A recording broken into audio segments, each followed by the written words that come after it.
Friends, tonight, if it pleases you, we shall talk on the subject of character, and in some such outline as this. First of all, we will speak of the possibility of developing and changing a character, and secondly, the rules for developing a character, either in ourselves or others. First rule is character is in the will, not in the intellect.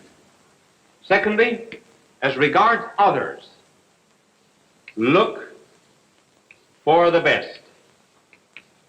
That is to say, in others. Third rule, look for the worst in ourselves. First of all, the possibility of character. I believe every single person in the world has just a certain amount of energy, and some are much more richly endowed than others with it. If we use an example from physics, we might say that certain people, for example, have what might be called 10 ergs of energy. They have just that much. And then others have 20, and others have 50 ergs of energy. The result is that they're able to go in the direction of goodness, and they're able to go in the direction of evil, too, with much greater rapidity and energy than others. And this energy, as I say, is not the same in every human being. I think that possibly any sinner is capable of being a great saint. And any saint is also capable of being a great sinner. Now let us give an example here of how this energy works. We say, first of all, some have little energy, and they go in the direction, call this goodness. They have 10 units of energy here, and they only go in this much, either toward goodness or toward evil. Others have 20, and they go much more, either in the direction of goodness or the direction of evil. So that a person who has a great tendency toward evil can completely change and become very good, particularly with the grace of God. I believe that Lenin, who did so much to establish communism in Russia, just barely missed by a hair's breadth of becoming a St. Francis of Assisi. If he had only gone in the other direction, the direction of goodness, instead of the direction of revolution and hate, he would have been a great saint. And if St. Francis of Assisi had gone in the opposite direction, as he had gone in the direction of virtue, he would have been a Lenin. The secret, therefore, of character development is the realization of this power that there is in each and every one of us, for good and for evil. The monasteries, the religious houses, the places of asceticism throughout the world have in them actual saints, but potential devils. Any one of those persons, because they have so much character, if they ever let themselves go in the direction of pride, lust, or avarice, would become very vicious. And the penitentiaries are filled with individuals who have this great energy. And if someone could only lay hold of it and make them take the high road instead of the low, they would be our saints and our heroes and our great patriots. The point that I want to make is there's nothing wrong with passion and energy and strength, so long as it is properly channeled. Notice that our divine Lord, for example, when he wished to make a great apostle, laid hold of a bigot. Paul was one of the greatest bigots that ever lived. And only he who could ever hate like a Saul could ever love like a Paul. Our blessed Lord never extinguished, for example, the passions of a Magdalene. Only someone who was as vicious and as evil as Magdalene could ever become as virtuous as Magdalene. She has been called the 13th apostle. Her life has been such an inspiration in bringing men to goodness. Now, though some of us do not have as much energy than others, let us not forget that a person with only 10 units of natural energy can surpass a person with 100 units of natural energy if he calls upon God for an added source of energy, which God will give him on certain conditions. Then we can overcome all of the defects of our nature. And that power or energy of God is given freely, gratis. That is why it is called grace. Which brings us now to the rules for character development. One of the first rules of character training is to remember that character is in the will and not in the intellect. The intellect, or the brains, or the mind, is the seat of knowledge. The will is the seat of choices, loves, motives, and responsibilities. Almost all of education today is directed to the communication of knowledge and not to the development of character. It is the mind that is changed, that is trained, rather than the will that is developed. And every decision that we make, every deed that we perform, almost every word that we say, goes into the making of our character, either for good or evil. You remember seeing icicles form? And a drop would fall upon the tiny little icicle and add to its substance and its quantity, and then more drops. And if the drops that fell were pure, the icicle itself would be pure. If the drops that fell were soiled and dirty, the icicle itself would be dirty. And so it is with character. All of our decisions pour down into its making. And if they're good acts, we turn out to be a good character. If they are evil, we turn out to be unhappy and frustrated and full of anxieties and fears. This will of ours is really the only thing in the world that is our own. God can take anything else away from us. He could take away our health, any wealth or possessions that we might have. The one thing that he leaves us, always our own, is our will. And people today really do not want their wills. They do not want their freedom. That sounds strange, but it is true. The tendency today is to shift responsibility for decisions onto something else. For example, a boy does something wrong, and they say, well, it's due to grade B milk, insufficient playgrounds, or those naughty ductless glands. Child itself is hardly ever to blame. The present tendency in the world today, actually, is to reduce all responsibility to something which is subhuman. For example, Marx says that we are what we are because of economic conditions. In other words, our free will amounts to naught. Responsibility has been nullified.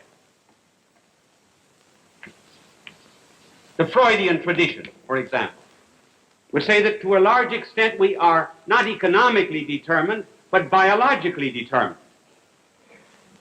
And then it is felt that if we can ever bring to the surface something that is hidden down here, just bring it to the surface, that we will be cured and we'll be good and normal. No, that does not follow.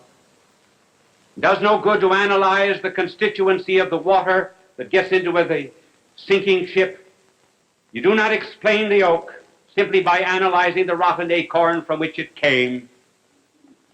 The real seat of character is here in the will. And we must not surrender that responsibility to the masses, as Marx would have it, or to any kind of biological determinism. Because if our will is determined by forces outside of ourselves, we no longer will make amendment for our misdeeds. And no character will ever grow without a constant resolution toward amendment. Character, as a matter of fact, is made by very severe discipline. You've seen a sculptor at work on marble, and the sculptor will first of all take a heavy chisel, and then will cut away great, huge chunks of marble. And then with more delicate blows, he will begin to bring out the image until finally perhaps all that is needed to reveal it is just the brush of a hand. And in the training of character, we have certain tendencies in us that are evil, that have to be every now and then repressed. And no one single blow or act will do it. And we have to take this mallet of our will, this chisel of our determination, and we knock off huge, great chunks of selfishness. And then later on, with more refined detachment and asceticism of the spirit, we finally come to a point where our character is really revealed and we appear as we ought to be and as God intended us to be. So rule number one, then, is character is in our will. Rule number two, and this applies to character training in others, we must always look for the best that is in others.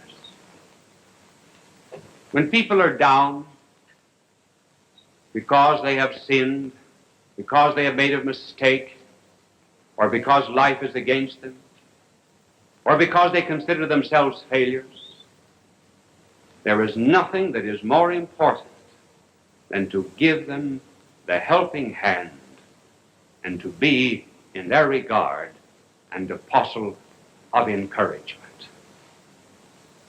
There is something good in every single person of the world if we would only just lay hold of it. And notice that was what our blessed Lord did when he went to the well, tired and thirsty, one day, and a woman came out at noon to draw water. It was very unusual for a woman to come and draw water at noon. The explanation was she was an evil woman and the other women would not allow her to come with them. Now, what common denominator was there between our divine Lord, who was innocence itself, and this woman who had 5 husbands and was living with someone who was not her husband? There was only one common denominator that was left. There was only one good thing in that character that our blessed Lord could find. And down he went until finally he found it. And that common denominator was a common love of a drink of cold water. Whenever God wishes to do a favor, he very often asks for one. And he asked her for a drink. And then he led her on from the thirst for natural water to the thirst of her own soul. He looked for what was best in her. When we see others, therefore, who are defeated or cast out by others, give them the helping hand. I remember a couple of years ago I was in Boston, and I was eating in the dining room of the Hotel Statler. And at noon I looked up and I saw 2 shoeshine boys that were leaning on a great purple curtain that was at the entrance of the dining room. These boys had on dirty T-shirts and crude shoeshine boxes thrown over their backs. Their hands, of course, were black both with dirt and with shoe polish. And as soon as the head waiter, the Statler, saw them, he says, "Get out of here!" So he chased the boys out. I left the dining room and went out after them. And I engaged them in conversation. And I said to one of them, we will call his name Johnny, though that is not his name. And I said, Johnny, where do you go to school? He said, I go to such and such a school. But he said, I was thrown out of this particular school. And he mentioned the name of some Catholic school he was thrown out of. And I said, why don't you go back? He said, they won't take me back. Well, I said, will you go back if I get you back? He said, you can't get me back. Nobody can get me back. Well, I said, I can get you back. He said, who are you? Well, I said, I won't tell you who I am, but you just tell me the name of the sister and I will write to her and get you back. So I wrote to the good sister and I told her something I believe I mentioned on television some weeks ago about the 3 boys that were thrown out of schools, Hitler, Mussolini, and Stalin. And I said, nobody knows who were the valedictorians of those particular classes, but who did not know Hitler, Mussolini, and Stalin. And I'm sure that the educators wish that they could take back those boys again. So why not take back Johnny and give him another chance?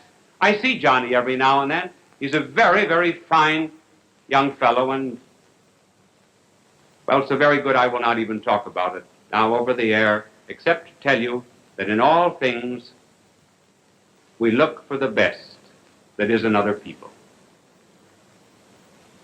Remember when St. Paul went to the hill of the Areopagus in Athens? Here he was to meet the senators of Greece.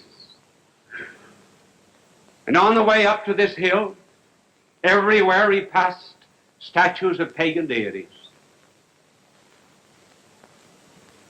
St. Paul knew that he could never win over those senators with the higher life that he was preaching unless he found some common denominator with them. Look for something that was good in their lives. And when he addressed them, he did not give them an harangue about all of their pagan statues. Rather, he said, gentlemen, I perceive that you are religious. For I saw on the streets, your streets, a statue to the unknown God. That God whom you know not is the God whom I preach to you. It was the only thing that St. Paul could find, and yet it was all that he needed. And so, in dealing with other characters, find something that is good, like the poor street cleaner that died, and everyone abused him. He said he was unfaithful to his wife, and he was an alcoholic, and he was dishonest, and everything else. And one man looking around for a common denominator and for the good things said, I know all of those things, but he said he did sweep clean around the corners. And there must be in every single life some good little detail like that we can begin with and use it as the stepping stone for character formation. And finally, the last rule. We always look for what is worse than ourselves. We are all failures in one department of life or the other. And how do we know what is worse than ourselves? Well, by looking into our character, into our conscience. We all have one dominant fault.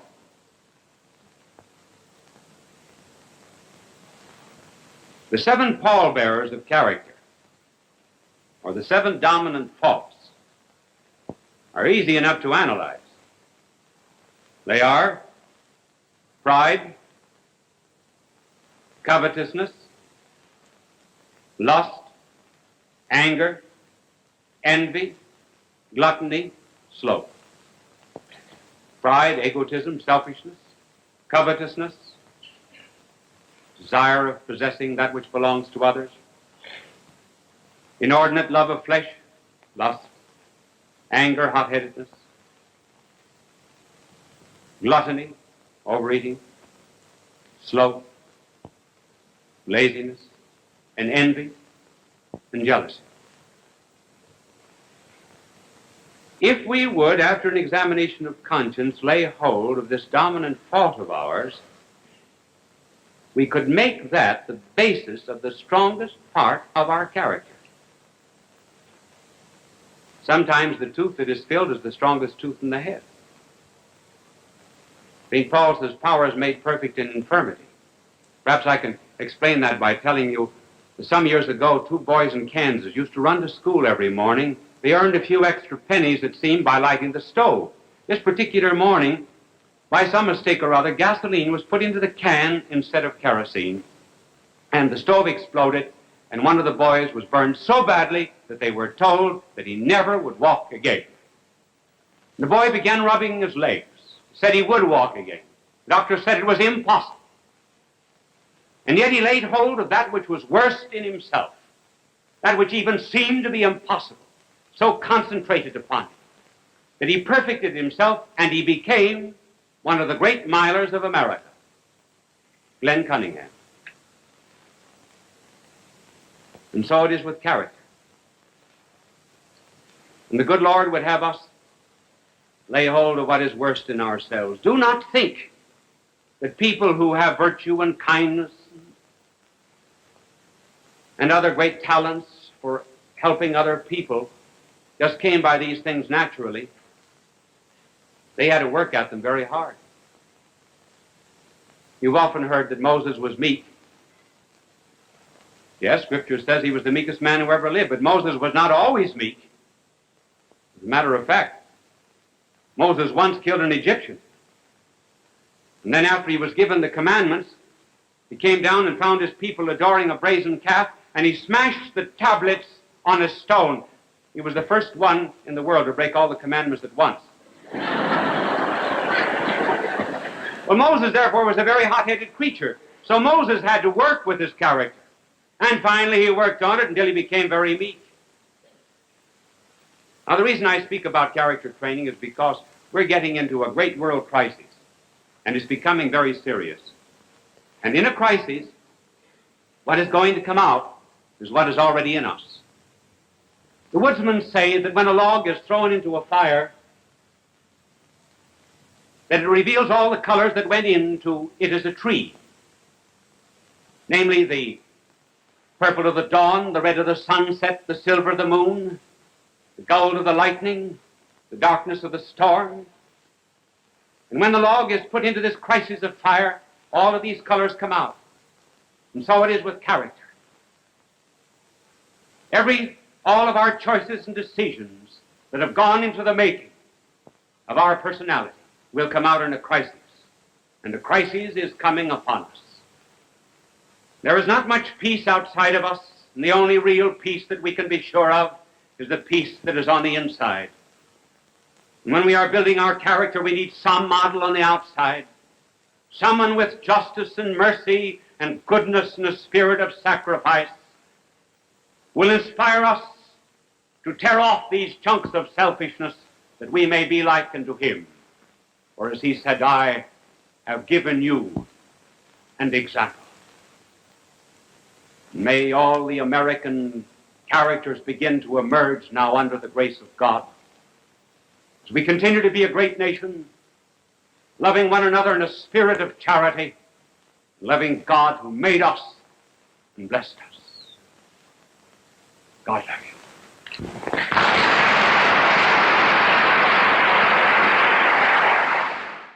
People of all faiths. In public speaking, the groom was asked to give a speech. He protested. He said he had never given a speech before in his life. He would be very embarrassed, and he begged off, but everyone insisted. He stood up in order to cover his embarrassment and perhaps to get a little support. He leaned his hand on the shoulder of the bride. He began his talk saying, "This thing has been forced on me."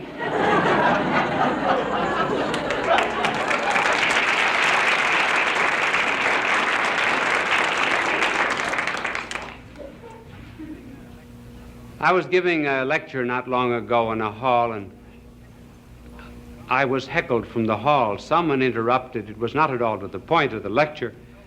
and said, "How was Jonas in the belly of the whale for 3 days?" I said, "I really do not know. But I said, when I get to heaven, I will ask Jonas."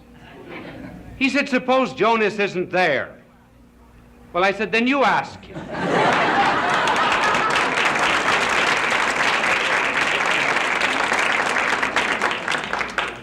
As you heard, this telecast is on the mentally sick, sympathy for them. Perhaps a good way to introduce it is to tell you a story of 2 dogs that were walking down Park Avenue the other day. And one of them said to the other, who was quite an aristocratic little French poodle whose name was Peluche, he said, "I understand you're having nervous trouble." "Yes," he said, "I think I'll have to go to a psychiatrist." The other dog said to Peluche, "Well, why don't you do it?" Peluche said, "I can't. Not allowed to get on a couch."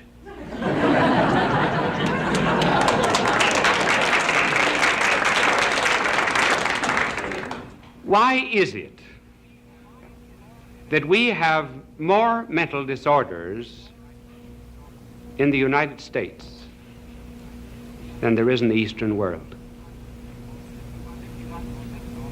51% of the hospital beds of the United States are occupied by mental patients.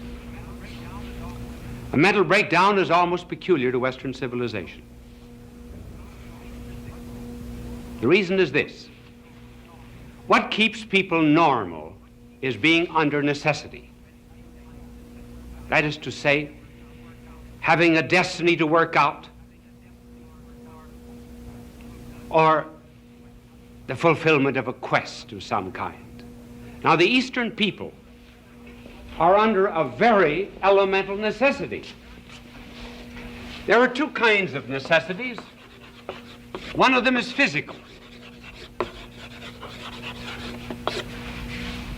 The Eastern people have to satisfy the elemental requirements of life, the 3 R's. In other words, they have to have a roof for their head, rags on their back,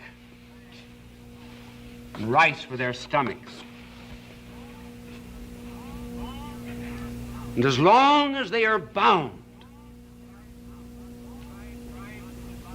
to strive to keep body and soul together, they keep normal.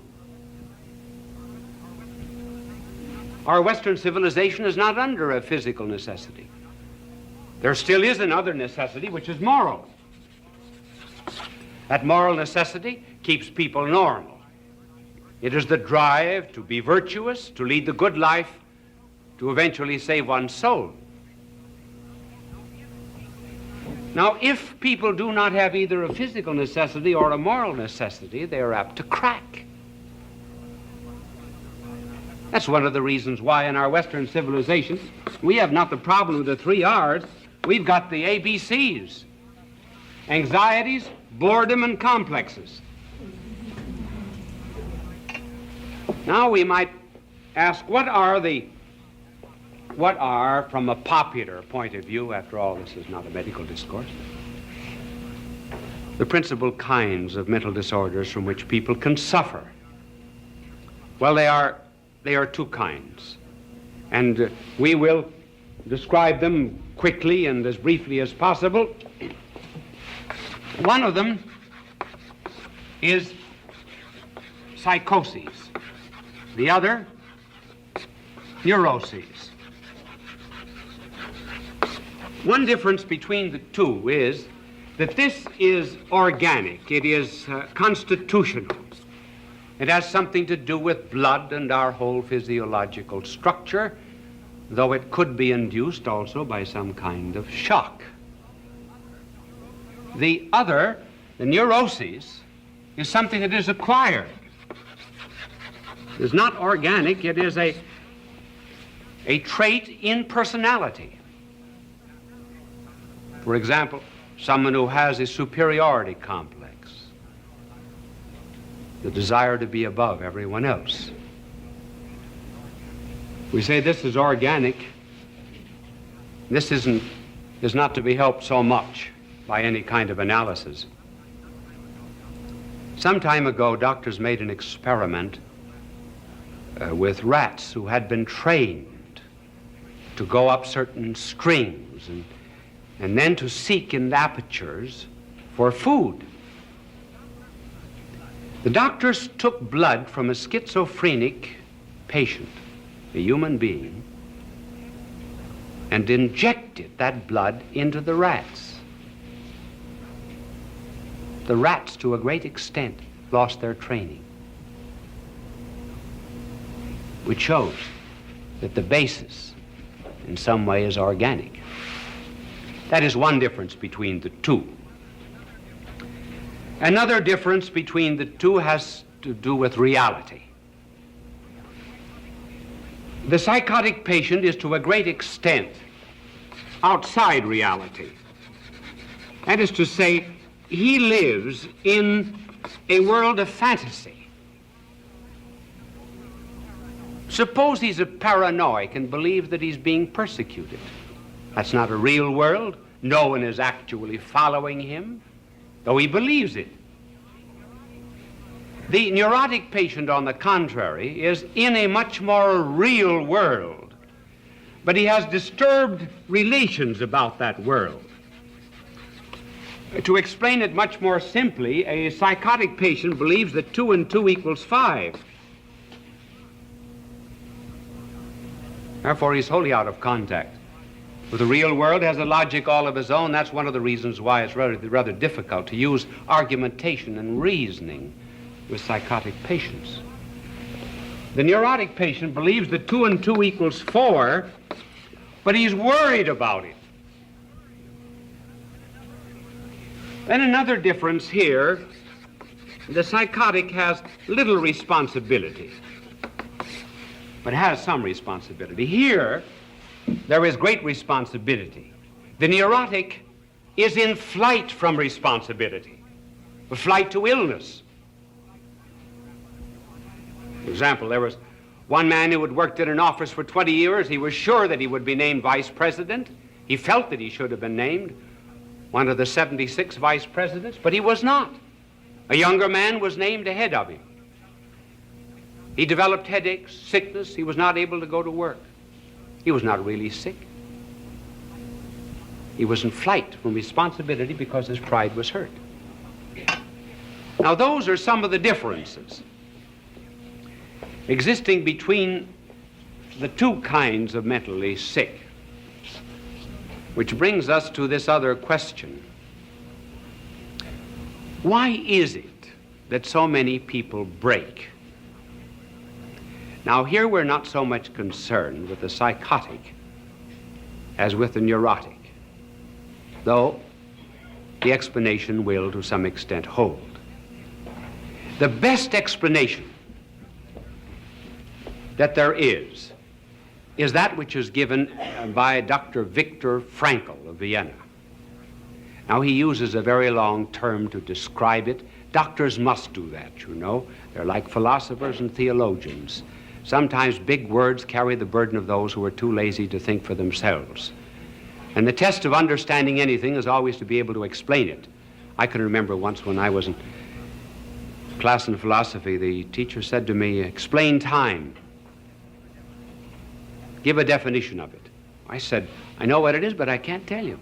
He said, "You do not know what it is. If you knew what it was, you could tell me." So now I wonder if I can explain Dr. Frankl's term for many, which he gives as the explanation of many neurotic cases. He calls it existential neurosis.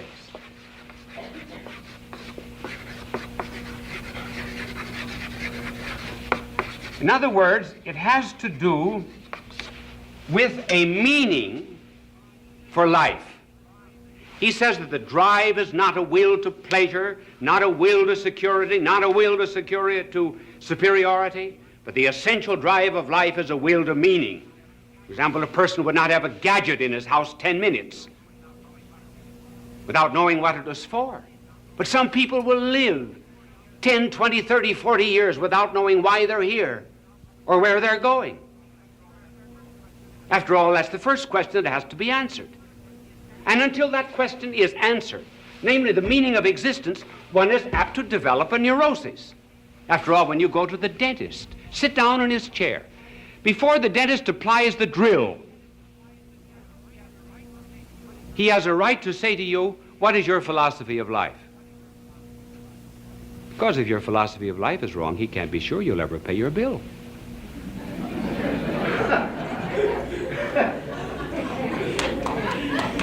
There must be some dentist in the audience.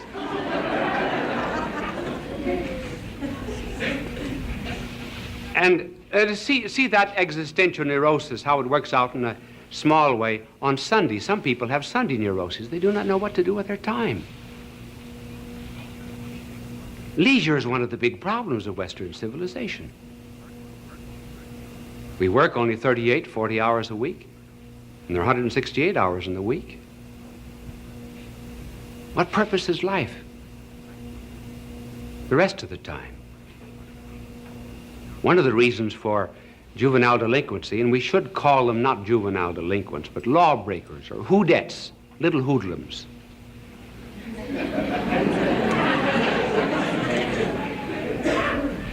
One of the reasons is these young people are in protest against their elders and their parents and their teachers, their educators, who are not giving to them a purpose of life. So they're out to destroy. They can see no goal or purpose in anything.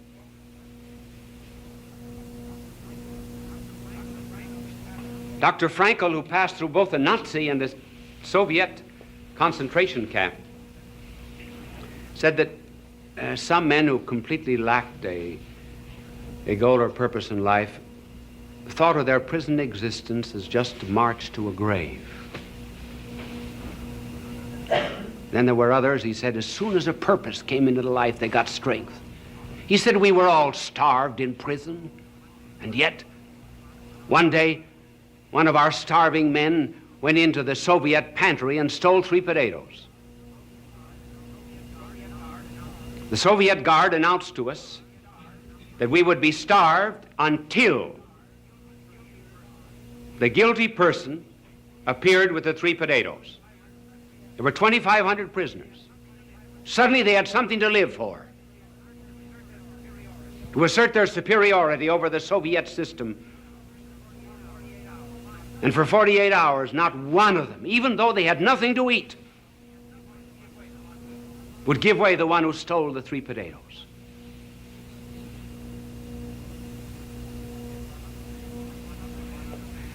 He said one other man who was suffering every form of torture in this concentration camp, and someone said to him, how do you bear it so well? He said, when I came in here, I made a pact with God. I promised him that I would endure every manner of suffering without any kind of protest, if only my wife would be spared from a Soviet prison camp. And that's what makes the difference. Example with our missionaries in China.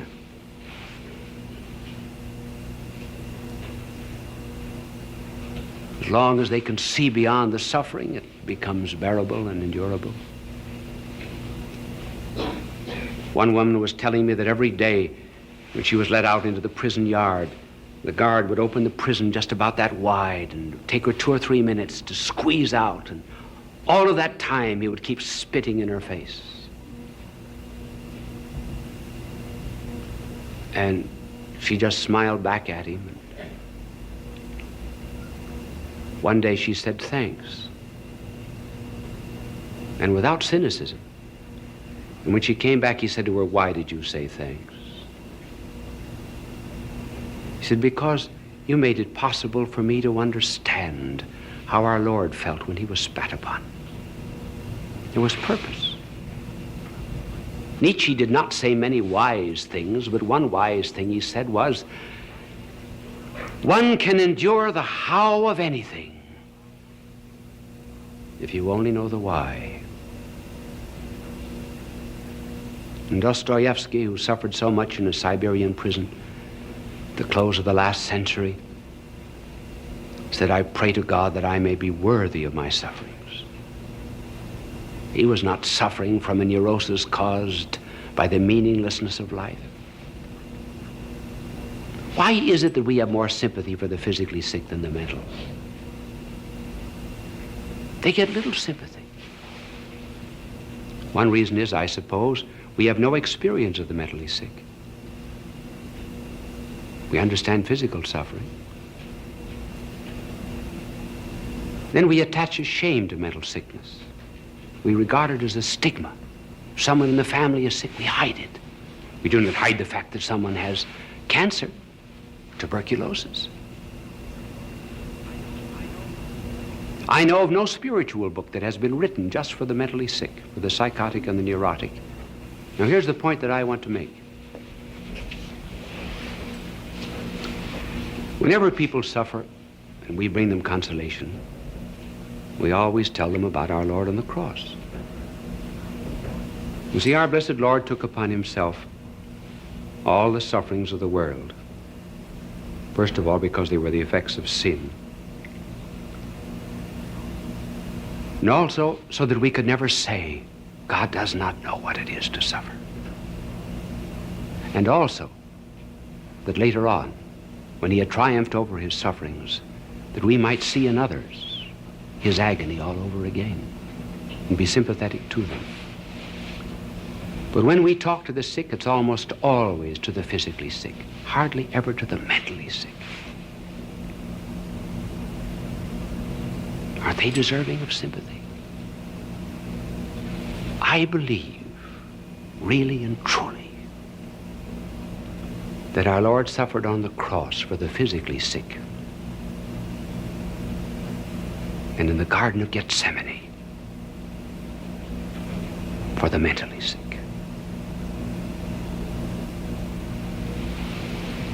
Look at the words that describe his agony there. Sorrowful unto death, sad, heavy, fearful. All the psychological descriptions of these people whose minds are disturbed in some way. And then he suffered the loneliness that they have, their isolation from society. Loneliness by finding his apostles asleep. Loneliness by shutting off all divine consolation. Though he said, I might have asked my Father for 12 legions of angels.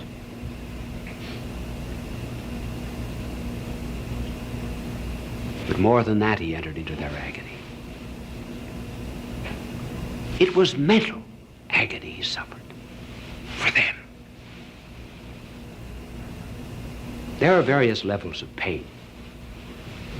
In order to understand his agony, just recall that animals do not suffer as much as we do.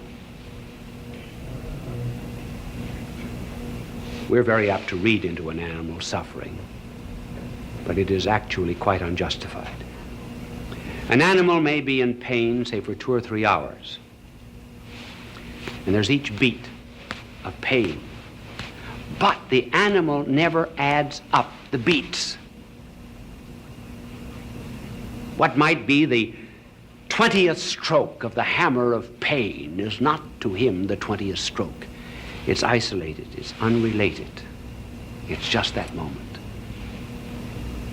But when we suffer, we go back to the past. We say, oh, I've been suffering from this for 3 years, 7 years. And we pull all of that past up to the present moment and load it on the present. And then we look in the other direction. We look off into the future. Maybe 5 more years, maybe 10 more years. I will be tortured. And then we pull that back upon ourselves. And the present moment has within itself the addition of all that has been and all that we can imagine it will be. That is why we try to distract the sick. to break up that continuity. Now, in the case of the agony in the garden, our blessed Lord was suffering not physically. He was suffering spiritually and mortally. What physical pain is to you and me, that moral evil is to him. Rather difficult for us to understand that, but it is true that only the innocent understand what guilt really is. So he begins to take upon himself all of the guilt of the world, all of that guilt that produced in some way, however indirectly, all the psychotic patients of the world. And all of the denial of guilt that produced all the neurotic patients of the world. And that is principally what neurosis is, the denial of the responsibility of their own guilt. And he took all of that upon himself as if it were his own. And the very thought of it, denying himself all divine encouragement, was so great that it drew from out of his body blood that fell as beads forming a rosary on the olive roots, a blood-red rosary of redemption. So that from that moment to this, the mentally sick could never say he does not know what it is to be sad and sorrowful unto death. And also, in order that we might see in all of the mentally sick of the world the continuation of the agony in the garden. Maybe from now on we'll have more sympathy for the mentally sick. Bishop Sheen will return in just a moment. Fulton J. Sheen is indeed a man for all seasons. He walked a paced beat, allowing us to glimpse his nature and ponder its worth and to enjoy its presence. Bishop Sheen authored over 90 books.